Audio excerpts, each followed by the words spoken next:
Someone just give me a thumbs up if they can see this slide right here.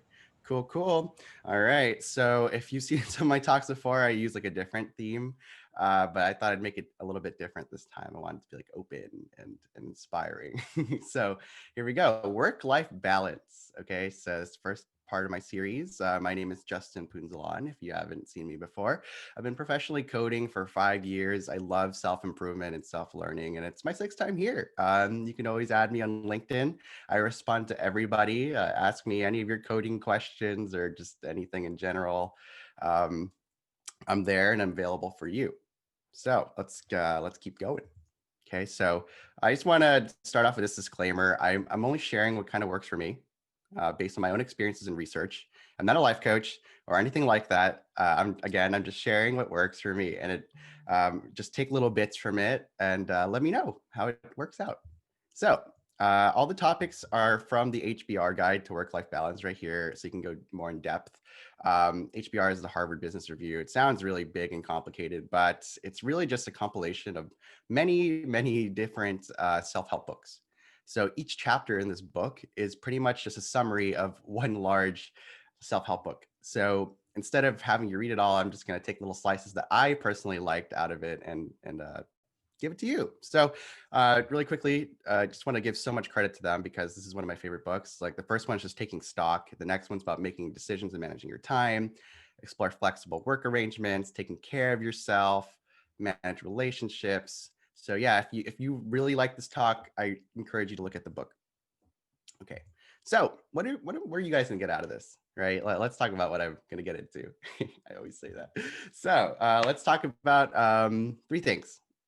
And these are just more like self-practice stuff, but are you focusing on what's important to you? Like we all like to code here, and we all are here probably because we wanted to make a big leap in the change in our career to do coding. So let's use some of that energy and try to focus on other parts of our lives as well. And also this is one of my biggest struggles, so I put it here too: 9 practices to help you say no, and in a polite manner. And I have a story to share too for that, and just how to get the most out of a day off. If we're kind of like, if you want to think of us as like a robot, I guess. Sometimes sleep isn't enough. Sometimes we need like a bigger charge. Like charging ourselves for just like 20 minutes isn't enough sometimes. So optimizing those days off away from coding is really powerful. So there will be time for questions at the end, but I'll keep the chat open. If you have any questions, just feel free to message. Okay, so without further ado, I I'll want to also say that. monitor. Sorry, I was just gonna say I'll also monitor the chat. So I got you. Thanks. Great support, team. All right. So this next section will go into self-reflection. Okay. So I might be asking some kind of deep questions. So just to let you know, uh, I don't think these are really too tough questions, but it's kind of like just a mini trigger warning in case you're not ready for this. Okay. So I'll give it 5 seconds before I go into the next one. This is the only section like this. Moving on. All right. So, are you focusing on what matters most to you? Let's compare your priorities with how you actually allocate your time and energy. Okay. Again, I'm going to try to refrain from giving advice and more try to ask you all questions and see how you align yourself with it. Okay. So, and I say that because we need to take stock first. Like we're often there's an anecdote right here where it's just like the urgent often wins over the important. But is that really sustainable? If everything is super important, or I mean urgent to you, how are you going to get to the important things like spending time with your significant other, or maybe even taking the time to improve on your diet or sleep and stuff like that? Of course, you make sacrifices for things, but you got to think about sustainability in the long term. Okay, so too much focus on things that aren't important to you can have long-term impacts on your career, family, and health. Okay, so just I'm going to pause so you can just kind of take it in and think about how that applies to you. Okay, so and if you think that maybe you're unbalanced and all that, you come to the right place because this is going to help you kind of take stock on it. So you won't know what you need to improve on if you can't assess where you're at right now, right? So there are 4 core aspects of our lives. Some like to add more, but I'll start with this for now, just because it's easier to manage this. We have home, which is like our family, and our living space. Self, which is just taking care of your health, your mental state, work, and community. community is like working with your friends, giving back, volunteering, maybe giving talks at Mintbean. So it's this is something that I think will resonate with a lot of you. Like I'm sure, like me, I think work would be the biggest bubble here. Here they're all equal sizes, but they don't have to be for you. It's just knowing about which ones you want to prioritize and being very conscious about it. So moving on from that, does thinking about that make you feel out of balance? No problem. Let's try this exercise. Okay, so there's 4 parts to this taking stock thing, and I'll tell you the portion where you can take a screenshot if you want. I'll also share the slide, but this is really for you, like systematic people who like to kind of take down numbers and all that. But this isn't a test. Okay, you don't have to share this with anybody. Just keep this to yourself. Again, I'll tell you the portion to take a screenshot of, but just to walk you through it. Like I said, there's 4 domains. We have work, home, community, and self. And you can add more later, but start off with this framework. Okay, so work is career, or if you're in school studying, your boot camp, that counts. Home is family, community, and self is just this. Each one has its own deeper things. But if we zoom out, you want to consider their relative importance. Okay, so basing on the numbers today, I want you all to just assign like a percentage next to each one. Okay, and honestly speaking, my work, like this is importance, not energy spent. So like I was putting like 70% up here for work. Like home family had only 5%, community society I had like 15%, and self had the rest, which was like a decent one, I would say. You want to be tactical about it. Other times of your life, you want to distribute it differently. But this is the first step to taking stock. Think about the importance it is in your life. The next step is to gauge the actual energy you spend on it now. So now that you know how important you think something is, now it's time to just put down how much energy you put towards it. So I was putting down like 70% for work, but in reality, sometimes I put in 90% effort, which leaves home and community and self at like near 5% or 0. Okay, so moving on from this point right here, what you could do is you can also add a satisfaction rating. This is the last step of like the technical analysis, I guess. But then after that, you might gauge your energy spent, you might gauge your importance, but at the end of the day, it's about being satisfied. Like, are you satisfied with how you allocate your time and energy? So with me pushing that 90% of my homework career, like, honestly, that's like a 9 out of 10. and home and family though, like that's 2, community society 2, self, body, mind, spirit 2. That did not sound balanced to me, right? So you kind of have to do this however frequently you think you need to do it. For me, I do it every 2 months or so, just to see if I'm in the right spot. So from here, if you fill it all out, you'd get a chart like this. Okay, and this is something like directly from the book, actually. So you see someone here is importance, has like 20% for work, but their actual focus and attention is 20. But their satisfaction is 7. And then we go down here to one of the lower numbers where community is like actual focus and attention is 0, but you're not satisfied at all in that. So this is like something I'll talk about more in another presentation, but this is something like how, if you have a lot of friends normally, and now you see yourself kind of pushing them away now so you can focus more on work, it's not going to make you like holistically a better person or even better your career, because at the end of the day, you're not satisfied in this area and you're going to feel like there's a vacuum there. So what do you do from this point? Right. And if these things scare you, it's normal. It's not often that we take stock anyways. So, but that's the first step. So what you do now is you take some diagnostic questions. Okay. So when you're done, you look for gaps in between and you say, is this actually important, and compare it against what you focus on. Like, how does that affect your level of satisfaction? So jumping back here. So if I put 20% work, 70% attention for work, 20% importance for work and 70% attention, how does that score affect my satisfaction? Or for example, community and focus of attention, it's like, how does this allocation of time and resources affect this number? And we're going to do that. This is the last step. So this is really text heavy. Oh, I apologize. If you want to take a screenshot, this is the one to do it on. Before I move on, I'll give it like a couple seconds. Okay, cool. And then from there, here's the next set of questions you can kind of take a screenshot of as well. I know it's text heavy. I try to avoid that, but in this case, because I want it to be a piece of reference so you can look at it later. When I ask these 4 questions, what are the consequences of the current choices you make about what you currently focus on? So what I mean by consequences is like, what's the result of, what do you get out of giving like 70% to work when you really feel like you should actually just only be giving 20%? And from there, so this isn't a point to feel bad. It's just a point to make improvements. What adjustments would you like to make, either on like what's important or in your focus, to change these numbers? Like, what is a step you can take to change these numbers if you want to, of course. I'm not telling you you have to. And how can you improve your satisfaction in all of these areas? What would it take to make these adjustments in your life? And how would these adjustments improve your performance and results at work, at home, etc.? For example, like if you're really lagging on your health, like I was before, I was really getting stressed out because I knew it was something I was supposed to be doing, but it was stressing me out at work. I couldn't think clearly. So I started working out more, and it gave me more clarity when I was actually in work because I wasn't stressing about that. Or it's like, for example, my girlfriend, I'm not spending that much time with her. So she really appreciate hearing this part, by the way. So, and that was stressing me out at work too. So I decided to spend more time towards that, and it gave me less stress at work, giving me more clarity to think about it there. So again, this is another point to take screenshots on. I will share the presentation and all that. But from here, if you see troubling gaps, don't panic. It's very common.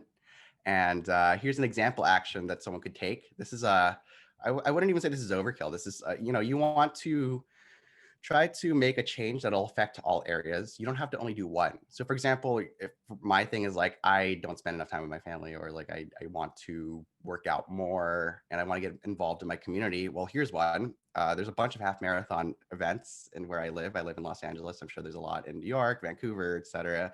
So I will run a half marathon with my partner, and I'll try to get my friends in, and it's all to raise funds for a charity that my work happens to sponsor as well. This is like a golden opportunity. Of course, you won't always get something like this, but you get the gist of how you can actually adjust all of them just by doing one major change. Okay, and don't try to make actions for each one too much at one time. You want to take some baby steps first and see what works for you. So I've been doing this for the past year now, since last January, by the way, and I've been adjusting it every 2 to 3 months, and it's really changed my perspective on like a work-life balance. It's actually what's allowed me to do more of these talks at Mintbean. I worked out some stuff with my employer so I can do some professional development through these presentations. They were actually all for it. I don't even know why I was nervous to ask in the first place, but it's just little things like this where you can really just analyze parts where you want to improve on, because when you're in the trenches working, it's hard to plan. You kind of want to just zoom out sometimes and get a bird's eye view. Moving on. The biggest takeaway here is like, you can reach all your dreams, just maybe not all at the same time. Okay, so can you realistically pursue all your goals simultaneously? And have you ever tried approaching them sequentially? Don't feel pressured that you have to achieve all your dreams in 2021. Like you have so much time afterwards to do that. So try to take some baby steps. So next thing I'm going to talk about is 9 practices to help you say no. What's your default response to things? Do you just say yes all the time? Do you say no? And at the end of the day, the biggest takeaway here is to think about, are your priorities greater than other people's priorities? Okay, so I don't know if you've ever seen this movie, Yes Man, but I can kind of relate to this, especially when I started working in a startup for the first time. And I think this is the only piece of advice I'll really give, or story for this, but it's when I first started working at my place, Mastery Coding. Since it's a startup, it's always this attitude of like, you don't have to be confined to your job as like a coder, a front end person. You can jump in and help out with marketing. You can help out with like user information gathering and do all that stuff, which is very cool and attractive, right? That's one of the best reasons to work in a startup. You're not just confined to your job title.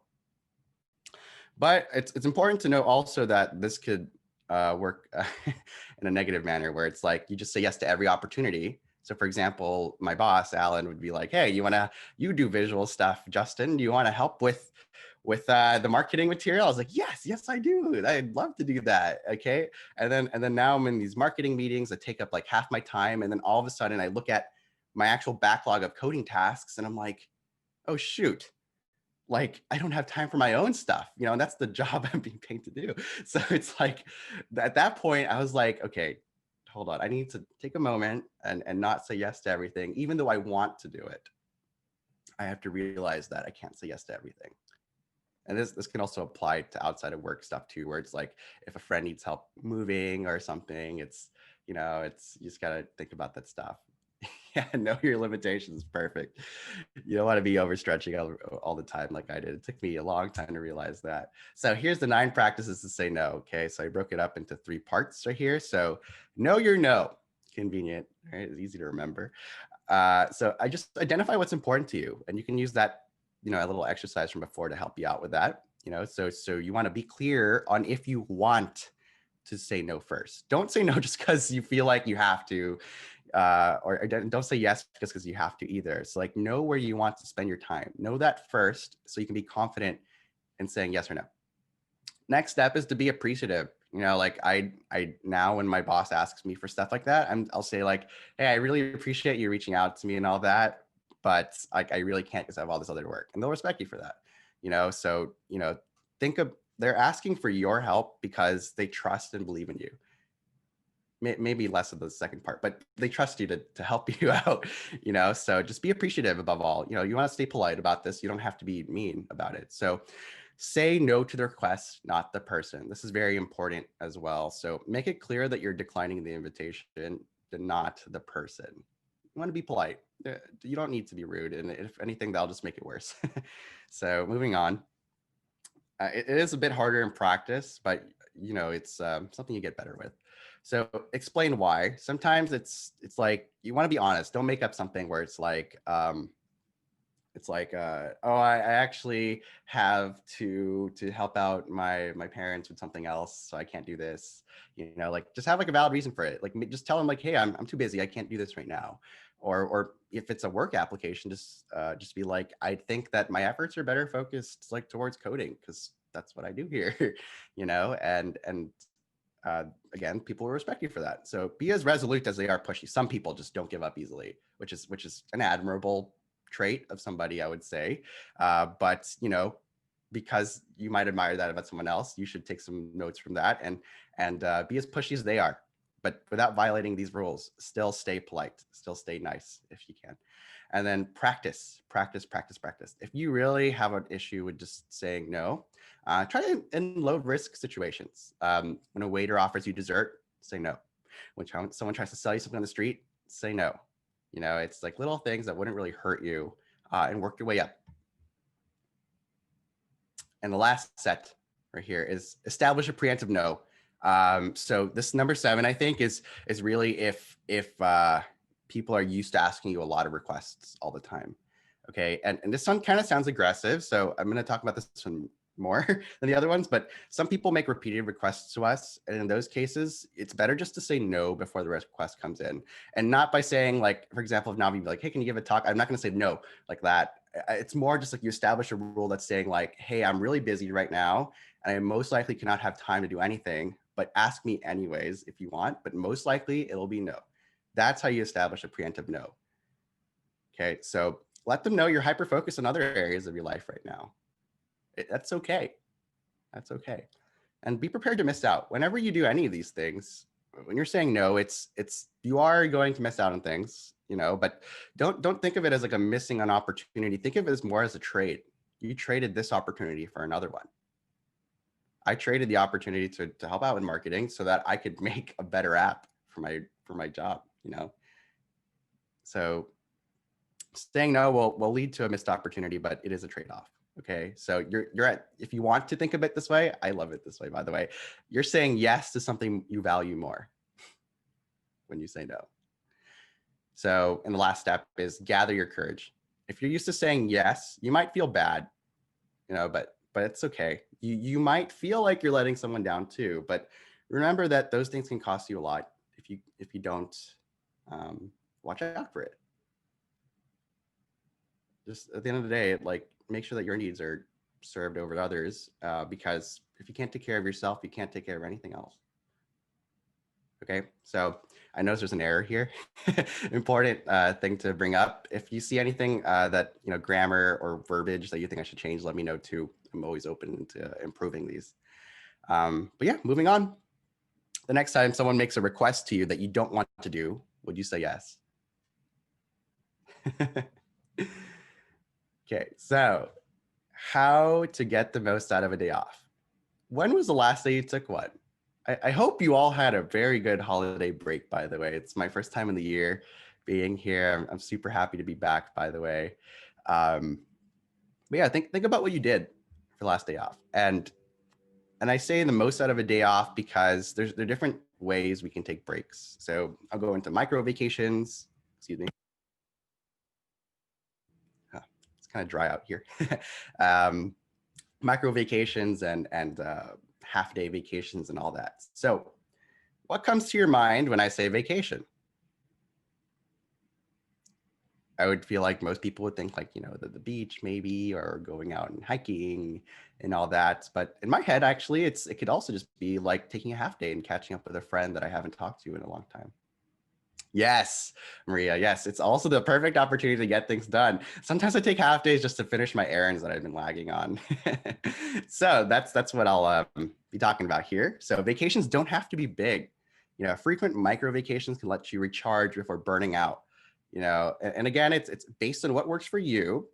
But I've tried it where it's like I just keep pushing myself until I have these like extra days off, and that's when I can recharge. But I think it's better to be proactive than than reactive in my from my experience. So try to recharge before you actually burn out. Notice it when you're about to get there. So starting for the big one, a weekend trip. This is driving even like 2 hours out can feel like you're in a different world. Okay, especially if you're in an urban area.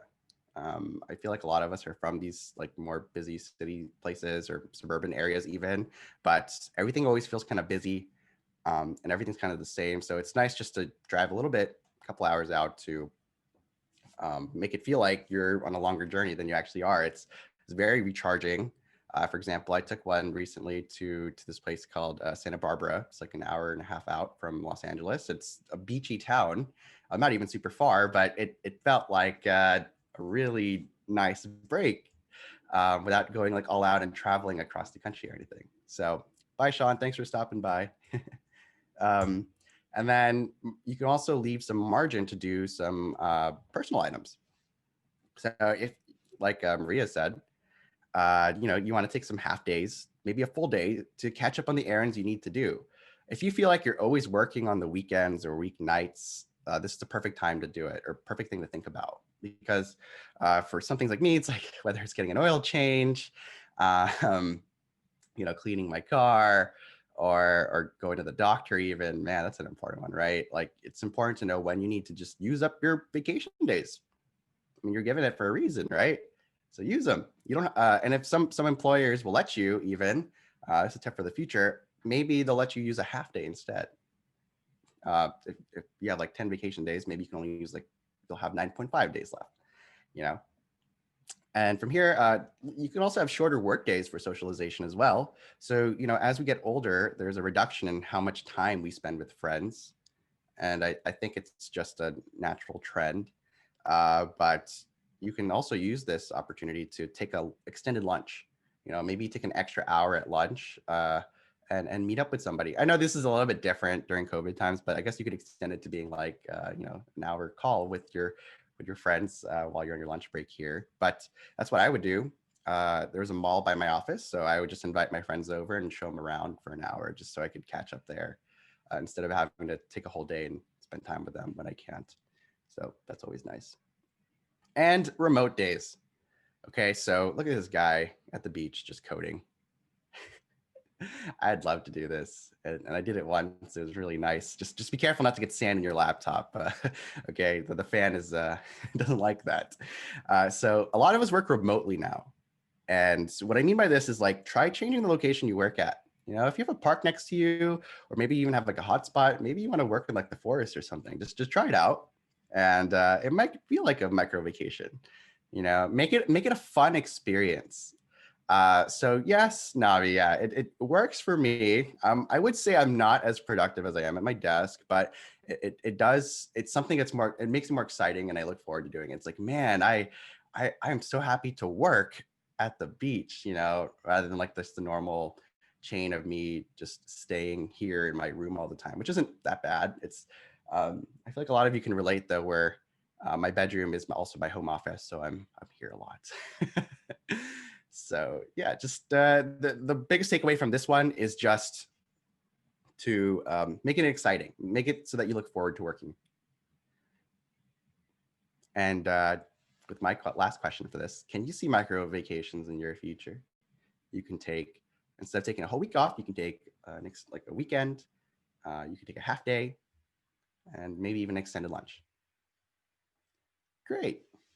Carissa said definitely. All right, so here are the big takeaways.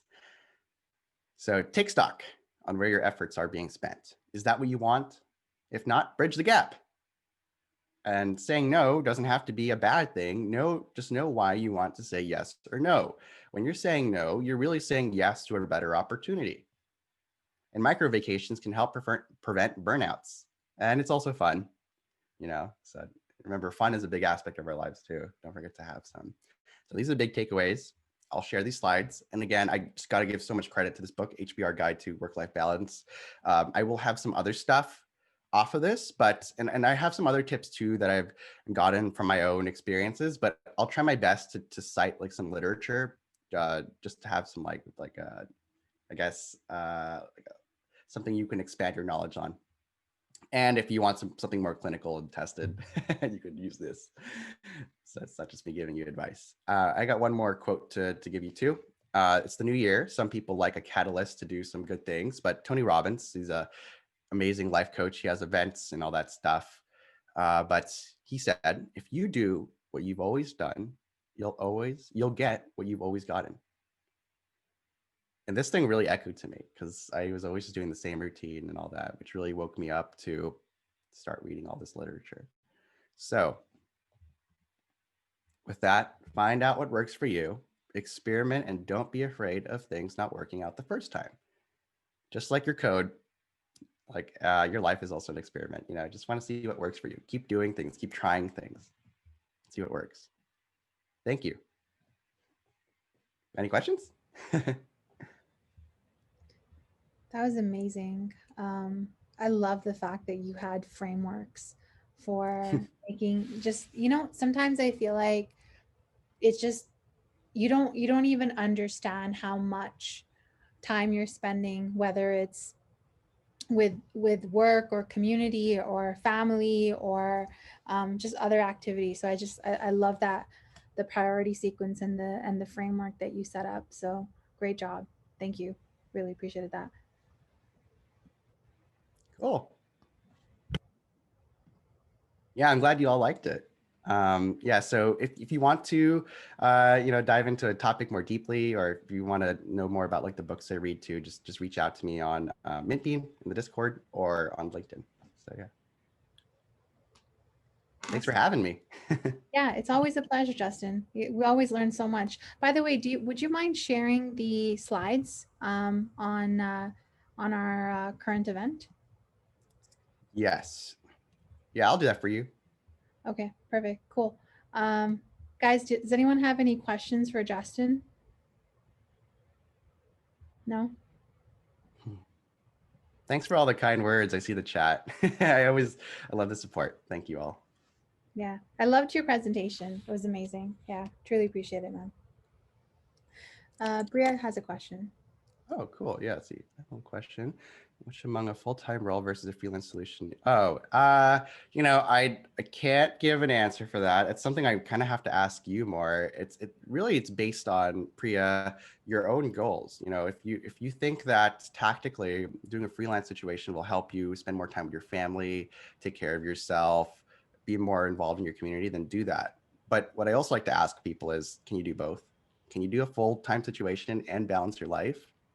If you can't, that's when you just try to explore other things. It's really what works for you. Like, I can't tell you what's going to work for you. You just have to keep testing it out. I can't give you a direct answer. Yeah. Hope that helps, Priya.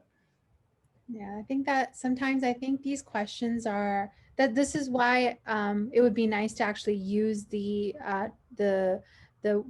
go back to maybe the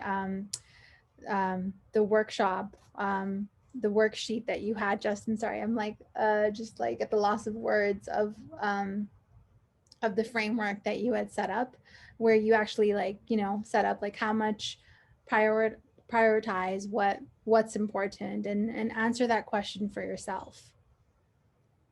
Yeah, Yeah, that's the one. yeah, exactly. So yeah, use this chart. It's in slide 15. And then on slide 17 are the questions, the diagnostic questions. It's really interesting because you're taking some really qualitative data from yourself. Like these things you really can't measure, with a number. And you're finding a way to quantify it and adjust it. So this can actually really be applied to product development too. This is a very common tactic in product development. You want to assess your importance and satisfaction with the current product. So it's a very similar take on it. Yeah, Yeah. absolutely. Yeah. Thank you again, Justin. Truly appreciate it. All right, guys. Thank you for joining us today. I'm going to be running another orientation session. Looks like a couple of people missed it. So I'm going to drop that link in Discord. If there's any other questions that maybe weren't answered in this session, feel free to join the other one. But again, thank you for joining us on the first hackathon of the year, and good luck. And we're here to support. Tag us if you need any, or if there's just maybe something that wasn't made clear for some of the user stories or just next steps. Cool. Thank you for your time, everyone. I'll be posting that presentation in the event chat. All right. Thanks again, everyone. Bye. Good luck. Take care. Take care.